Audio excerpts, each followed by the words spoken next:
নমস্কার, মাটির দিনলিপি ব্লগসে তোমাদের সবাইকে স্বাগতম। আজকে শুরু করছি আমার একটা নতুন ব্লগ দিয়ে।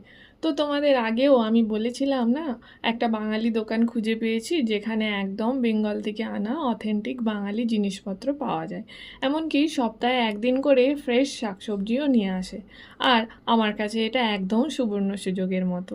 লাস্ট টাইম গিয়ে অনেক কিছু কিনে এনেছিলাম, কিন্তু এখন যা গরম পড়েছে আর ছোট্ট জায়ানকে নিয়ে বাইরে যাওয়াটা সত্যিই খুব কষ্টকর হয়ে যাচ্ছে। ও তো এখনও ভালো করে বলতে পারে না, কিন্তু কষ্টটা সহ্য করে, তাই আর যাওয়া হচ্ছিল না। কিন্তু বলে না, যে খাই চিনি তাকে জোগায় চিন্তামণি। ঠিক সেই রকমই হঠাৎ খোঁজ পেলাম যে অনলাইনেও অর্ডার করলে ওরা হোম ডেলিভারি করে দেয়।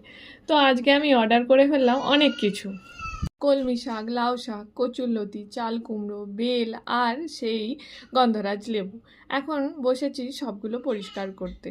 সত্যি বলতে অনেকটাই সময় লেগেছে, কিন্তু মনটা ভরে গেছে।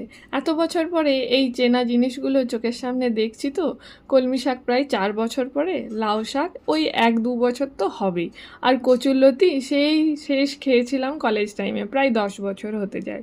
ভাবতে পারছো কতটা খুশি লাগছে আমার। হয়তো সবার এই ফিলিংসটা বুঝবে না, কিন্তু যারা আমার মতো নিজের জায়গা থেকে দূরে থাকে তারা ঠিকই বুঝবে। আমি ছোটোবেলা থেকেই শাক ভীষণ ভালোবাসি, এতটাই যে আমি মাঝে মাঝে স্বপ্নও দেখি